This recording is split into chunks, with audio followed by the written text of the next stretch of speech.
Baik, Assalamualaikum warahmatullahi wabarakatuh. Yang terhormat Bapak Febrian Alwan Bahrudin, SPD MPD, selaku dosen pengampu mata kuliah pengantar ilmu politik. Baik, izinkan saya memperkenalkan diri. Nama saya Manda, saya dari kelas A, mahasiswa semester 2 dari program studi Pendidikan Pancasila dan Kewarganegaraan Fakultas Keguruan dan Ilmu Pendidikan Universitas Sultan Ageng Tirtayasa.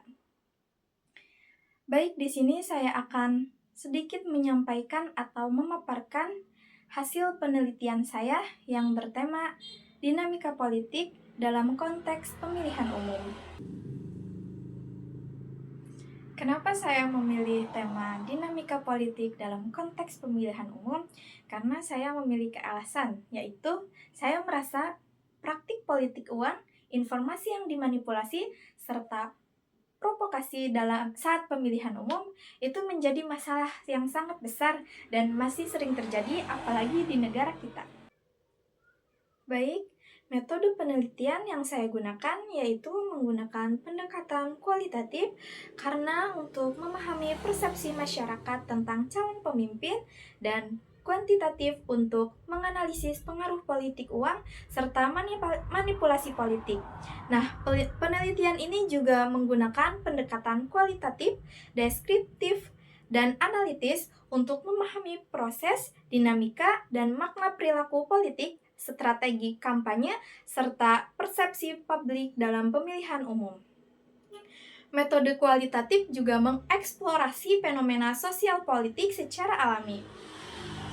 Nah, penelitian kualitatif juga berfokus pada pemahaman holistik fenomena yang dialami oleh subjek, seperti perilaku dan motivasi.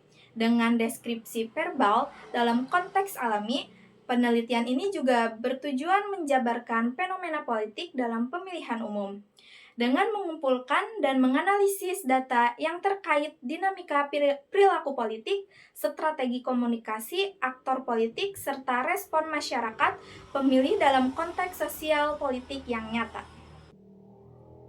Baik, langsung saja kepada pembahasan, yaitu dinamika politik dalam konteks pemilihan umum. Nah, mungkin seringkali kita mendengar kata-kata pemilihan umum. Nah, itu apa sih dalam yang dimaksud pemilihan umum? Saya akan sedikit menjelaskan. Nah, pemilihan umum itu merujuk pada proses demokrasi yang fundamental, di mana masyarakat umum dengan tenang memilih wakil mereka di cabang legislatif dan eksekutif.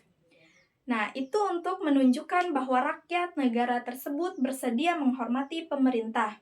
Contoh khas dari pemilihan adalah seseorang yang memimpin kehidupan berbangsa dan bernegara. Nah, melalui proses ini, masyarakat memiliki kesempatan untuk memilih seorang pemimpin dan waktu yang akan membantu mereka memahami dan mengingat prioritas mereka. Nah, melalui proses ini juga, publik memiliki kesempatan untuk memilih dan memimpin dan waktu yang akan membantu mereka memahami dan mengingat prioritas mereka. Nah, menurut Undang-Undang Nomor 3 Tahun 1999, secara umum diharuskan bahwa semua anggota pemerintah nasional melaksanakan tugas mereka dengan tenang, bebas, rahasia, jujur, dan adil. Nah, menurut Undang-Undang Nomor 3 Tahun 1999 juga, di situ secara umum diharuskan bahwa semua anggota pemerintah nasional melaksanakan tugas mereka dengan tenang, terkendali, bebas, jujur, dan adil. Nah, beberapa masalah yang sering muncul dalam penyelenggaraannya yaitu seperti praktik uang politik dan keterlibatan oknum pejabat. Nah, konsep kebijakan uang yang identik dengan uang sebagai ketidakseimbangan adalah langkah praktis yang harus diambil dengan serius untuk menghormati proses demokrasi. Nah, selanjutnya ada teori dinamika politik dalam di hasil penelitian saya di bab 2 di kajian teori. Nah, dinamika politik sangat erat kaitannya dengan isu partisipasi serta demokrasi. Nah, berdasarkan pendapat Leo Agustoni tahun 2009, Dinamika politik sangat berkaitan dengan isu partisipasi dan demokrasi. Topik partisipasi telah menjadi perdebatan lama, tetapi tetap saja menjadi masalah. Dan di sini juga ada salah satu penyebabnya, yaitu cara penguasa memaknai partisipasi. Saat partisipasi dipahami sebagai keterlibatan dalam menjalankan agenda pemerintah, yang tersedia hanyalah cara-cara birokratis dan teknokratis. Mekanisme dari bawah, pengumpulan aspirasi, dan lain-lain. Nah, sedangkan menurut Duyanto tahun 2002, dinamika politik diartikan sebagai representasi yang sejauh mana proses politik yang terjadi dapat mencerminkan nilai-nilai demokrasi dan akuntabilitas. Nah, selanjutnya ada teori proses politik. Di sini ada, menurut Miriam Budiarjo tahun 2007, aktivitas politik adalah suatu kerangka kerja yang dipakai individu untuk mengelola interaksi satu sama lain. Nah, sistem politik juga menyimpan semua proses politik yang berlangsung selama interaksi tersebut. Setiap sistem membawa proses yang diberi nama input dan output. Input itu sendiri terdiri dari tuntutan, keinginan, dan dukungan dari masyarakat. Kemudian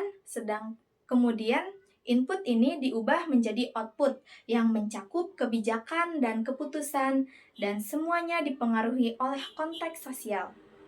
Sementara itu, menurut Gabriel Almond, proses politik dimulai dengan permintaan dari partai politik yang disampaikan dan dikumpulkan, sehingga kepentingan tertentu ini berkembang menjadi proposal kebijakan yang lebih luas.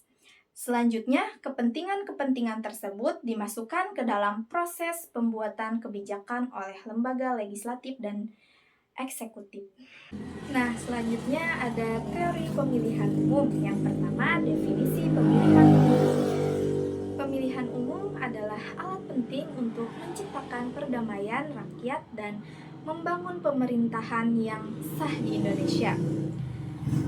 Menurut Ibnu Tricahyo tahun 2009 mendefinisikan wakil-wakil rakyat sebagai anggota parlemen yang memperjuangkan kepentingan rakyat dalam sistem demokrasi perwakilan Indonesia. Nah, sedangkan menurut Sudarsono menyatakan bahwa pemilihan umum merupakan syarat dasar untuk terwujudnya demokrasi dan dilakukan dengan maksud memilih perwakilan rakyat, perwakilan daerah, serta presiden demi membangun pemerintahan yang demokratis. Nah, dari kutipan tersebut bisa kita pahami bahwa pemilihan umum itu bertujuan memilih perwakilan rakyat, perwakilan daerah, dan presiden untuk membentuk pemerintahan yang demokratis, melaksanakan kedaulatan rakyat melalui pemilihan langsung anggota legislatif dan eksekutif. Nah, yang selanjutnya ada penyelenggaraan pemilihan. Nah, menurut Jimli Ashidki berpendapat bahwa pelaksanaan pemilihan umum secara teratur sangat diperlukan karena ada beberapa alasan. Nah, alasannya itu sebagai berikut. Yang pertama, ada pandangan atau keinginan publik dapat bergeser seiring berjalannya waktu. Nah, yang kedua, ada keadaan masyarakat juga bisa mengalami perubahan. Yang ketiga, ada jumlah individu dewasa dan warga yang berhak memberikan suara semakin bertambah. Dan yang terakhir, ada menjamin hukum yang mengatur pengelolaan eksekutif dan legislatif. Jadi, dapat disimpulkan bahwa dinamika politik dalam konteks pemilihan umum itu menunjukkan bahwa proses pemilihan umum merupakan momen penting yang mencerminkan kompetisi kekuasaan antar berbagai pihak politik. Faktor seperti strategi kampanye, kekuatan finansial, serta pengaruh media massa sangat berperan dalam mempengaruhi preferensi dalam pemilih dan hasil akhir pemilu. Mungkin hanya itu yang dapat saya paparkan. Terima kasih Bapak atas perhatiannya. Mohon maaf apabila ada kata-kata yang saya salah ucapkan. Terima kasih. Wassalamualaikum warahmatullahi wabarakatuh.